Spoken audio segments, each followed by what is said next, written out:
నమస్కారం ప్రైమ్ 9 కు స్వాగతం. యూట్యూబ్ లో వీడియో అప్లోడ్ చేసిన తర్వాత ప్రతి క్రియేటర్ ముందుగా చేసేదేంటి? ఎన్ని వ్యూస్ వచ్చాయి? వాచ్ టైం ఎంత? ఆడియన్స్ రిటెన్షన్ ఎలా ఉంది? రెవెన్యూ ఎంత వస్తోంది అనే విషయాలే. అయితే ఇప్పుడు యూట్యూబ్ లో వ్యూస్ లెక్కించే విధానం మారుతోంది అంటూ క్రియేటర్లలో పెద్ద చర్చ మొదలైంది.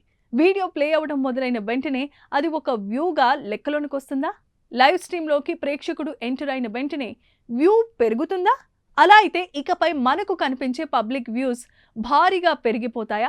మరి ఎంగేజ్డ్ వ్యూస్ అంటే ఏంటి? పబ్లిక్ వ్యూస్ పెరిగితే రెవెన్యూ కూడా పెరుగుతుందా? మానిటైజేషన్ ఎలిజిబిలిటీపై ప్రభావం ఉంటుందా? ముఖ్యంగా ఆగస్టు 24 నుంచి కొత్త వ్యూ కౌంటింగ్ విధానం అమల్లోనికి వస్తోన్న ప్రచారంలో నిజమెంత? ఈ వీడియోలో వివరంగా మనం తెలుసుకుందాం. ముందుగా ఒక ముఖ్యమైన విషయం తెలుసుకోవాలి. యూట్యూబ్లో కనిపించే ప్రతి ప్లేబ్యాక్ను ఎలాంటి వెరిఫికేషన్ లేకుండా వ్యూగా శాశ్వతంగా లెక్కించేస్తారని అనుకోవటం సరికాదు. యూట్యూబ్ అధికారిక హెల్ప్ సమాచారం ప్రకారం వ్యూస్, లైక్, సబ్స్క్రిప్షన్స్ వంటి ఎంగేజ్మెంట్ మెట్రిక్స్ను లెజిటిమేట్ ఇంటరాక్షన్స్గా నిర్ధారించేందుకు ఆటోమేటెడ్ సిస్టమ్స్ పనిచేస్తాయి. అవసరమైతే మెట్రిక్స్ను వెరిఫై చేసి అడ్జస్ట్ కూడా చేస్తాయి. అందుకే ఒక వీడియోను పదే పదే రిఫ్రెష్ చేస్తే అన్ని ప్లేబ్యాక్స్ వ్యూస్గా మారిపోతాయని అనుకోవద్దు. ఇక్కడే చాలా మందికి ఒక మిస్కన్సెప్షన్ ఉంటుంది. యూట్యూబ్ వీడియోను 30 సెకండ్స్ చూస్తేనే ఒక ఆర్గానిక్ వ్యూ కౌంట్ అవుతుంది అనే రూల్ని అన్ని సాధారణ యూట్యూబ్ వీడియోలకు వర్తించే యూనివర్సల్ రూల్గా చూడకూడదు. యూట్యూబ్ తన అధికారిక డాక్యుమెంటేషన్లో వ్యూస్ను లెజిటిమేట్ వ్యూస్గా నిర్వచిస్తోంది. అలాగే పెయిడ్ అడ్వర్టైజింగ్ వ్యూస్కి మాత్రం యాడ్ ఫార్మెట్ను బట్టి ప్రత్యేకమైన వ్యూయింగ్ క్రైటీరియా ఉంటుంది. అంటే organic views, advertising views, short views వంటి మెట్రిక్స్ను ఒకే రూల్తో పోల్చకూడదు. యూట్యూబ్ షార్ట్స్ విషయంలో మాత్రం వ్యూ కౌంటింగ్ పద్ధతిలో ఇప్పటికే కీలకమైన మార్పు వచ్చింది. 2025 మార్చి 31 నుంచి షార్ట్ ప్లే లేదా రీప్లే ప్రారంభమైన ప్రతిసారి వ్యూ కౌంట్ అయ్యే విధానాన్ని యూట్యూబ్ ప్రవేశపెట్టింది. దీనికి మినిమం వాచ్ టైం రిక్వైర్మెంట్ లేదు. అయితే పాత తరహాలో ప్రేక్షకుడు ప్రారంభ సెకండ్స్ దాటి నిజంగా చూడటం కొనసాగించాడా లేదా అనే విషయాన్ని తెలుసుకునేందుకు ఎంగేజ్డ్ వ్యూస్ అనే మెట్రిక్స్ను అనలైటిక్స్లో ఉంచింది. అంటే ఒక షార్ట్కి పబ్లిక్ వ్యూస్ ఎక్కువగా ఉండొచ్చు, కానీ అందులో ఎంతమంది నిజంగా ఆగి చూసారో అర్థం చేసుకోవాలంటే engaged views, straight to watch, average view duration వంటి మెట్రిక్స్ని కూడా చూడాలి. ఇప్పుడు ఇదే అంశంపై క్రియేటర్లలో చర్చ జరుగుతోంది.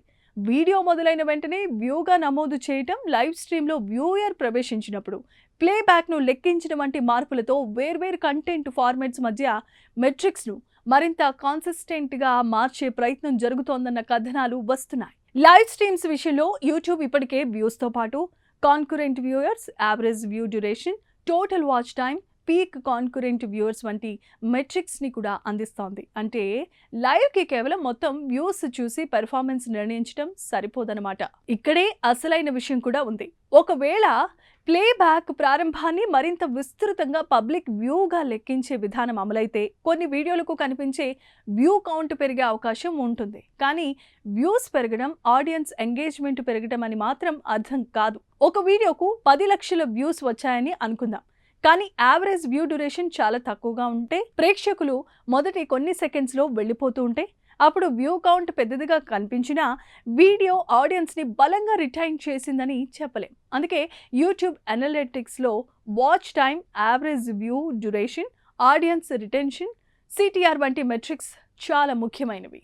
క్రియేటర్లు పబ్లిక్ వ్యూస్ ఒక్కటే చూసి వీడియో సక్సెస్ లేదా ఫెయిల్యూర్ నిర్ణయించడం అంత మంచిది కాదు. ముఖ్యంగా ఈ మెట్రిక్స్ను కలిపి చూడాలి. వ్యూస్, వీడియోకు వచ్చిన లెజిటిమేట్ వ్యూస్, వాచ్ టైం, ప్రేక్షకులు మొత్తం ఎంతసేపు చూశారు, యావరేజ్ వ్యూ డ్యూరేషన్, ఒక్క వ్యూలో సగటున ఎంతసేపు చూస్తున్నారు, ఆడియన్స్ రిటెన్షన్, వీడియోలో ఏ పాయింట్ వరకు ప్రేక్షకులను రిటైన్ చేయగలిగారు, సిటిఆర్, థంబ్నెయిల్, టైటిల్ చూసిన వాళ్ళు ఎంతమంది వీడియోపై క్లిక్ చేశారు, షార్ట్స్ అయితే అదనంగా ఎంగేజ్డ్ వ్యూస్ మరియు స్ట్రెయిట్ టు వాచ్ మెట్రిక్స్ చాలా ఉపయోగపడతాయి. ఇది కేవలం యూట్యూబ్ క్రియేటర్స్కే సంబంధించిన విషయం అయితే కాదు. బ్రాండ్స్, అడ్వర్టైజర్స్కు క్యాంపెయిన్ లేదా ఛానల్ పెర్ఫార్మెన్స్ను అంచనా వేసేటప్పుడు వ్యూస్ను పరిశీలిస్తారు. కానీ వ్యూ కౌంటింగ్ డెఫినిషన్ మారితే ఈ వీడియోకు ఎన్ని వ్యూస్ వచ్చాయి అనే ఒక్క నెంబర్తో ఎంగేజ్మెంట్ క్వాలిటీ నిర్ణయించడం మరింత కష్టమవుతుంది. అందుకే వ్యూస్తో పాటు watch time, retention, unique viewers, engagement వంటి క్వాలిటీ మెట్రిక్స్ను మరింత ప్రాధాన్యత పెరుగుతుంది. ఇది చాలా మంది క్రియేటర్లకు వచ్చే ఒక ముఖ్యమైన ప్రశ్నే. పబ్లిక్ వ్యూ కౌంట్ పెరిగిందంటే అదే ప్రపోర్షన్లో రెవెన్యూ పెరుగుతుందని అనుకోవద్దు. ఎస్టిమేటెడ్ రెవెన్యూ అనేది యూట్యూబ్ అనలైటిక్స్లో వ్యూస్కు వేరుగా ట్రాక్ అయ్యే మెట్రిక్.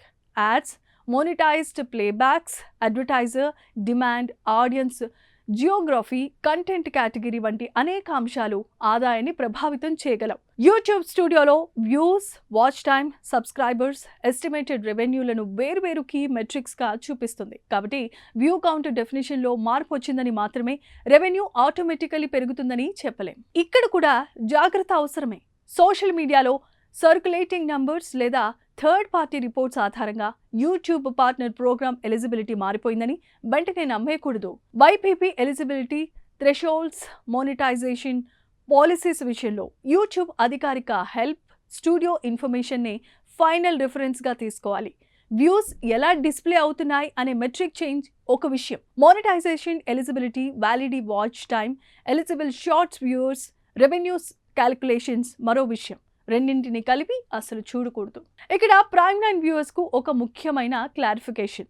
ఆగస్టు 24, 2026 నుంచి అన్ని లాంగ్ ఫామ్ వీడియోస్, లైవ్ స్ట్రీమ్స్కు ప్లే మొదలైతే వెంటనే వ్యూ అనే ఒక కొత్త యూనివర్సల్ ఆర్గానిక్ వ్యూ రూల్ అమల్లోకి వస్తుందని ప్రైమ్9 పరిశీలించిన ప్రస్తుత యూట్యూబ్ హెల్ప్ డాక్యుమెంటేషన్లో స్పష్టమైన అధికారిక కన్ఫర్మేషన్ కనిపించడం లేదు. ప్రస్తుతం YouTube help documentation legitimate views, short views, count changes, live analytics వంటి అంశాలను వివరిస్తోంది.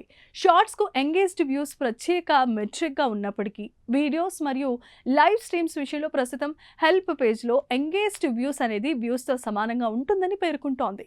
అందువల్ల ఆగస్టు 24 రోల్ అవుట్ అంశాన్ని యూట్యూబ్ నుంచి మరింత స్పష్టమైన అఫీషియల్ అనౌన్స్మెంట్ వచ్చే వరకు జాగ్రత్తగా చూడటం మంచిది. మొత్తానికి యూట్యూబ్ అనాలిటిక్స్ ప్రపంచం కేవలం ఎన్ని వ్యూస్ వచ్చాయి అనే ఒక్క నెంబర్తో చుట్టూ తిరగటం లేదు. థంబ్నెయిల్తో ప్రేక్షకుడిని క్లిక్ చేయించడం ఒక ఛాలెంజ్. మొదటి కొన్ని సెకండ్స్లో అతన్ని ఆపటం మరో ఛాలెంజ్. వీడియో చివరి వరకు చూసేలా చేయటం అసలు ఛాలెంజ్. మళ్ళీ మీ ఛానల్కు తిరిగొచ్చే లోయల్ వ్యూగా మార్చడం అనేది అన్నింటికన్నా ముఖ్యమైన ఛాలెంజ్.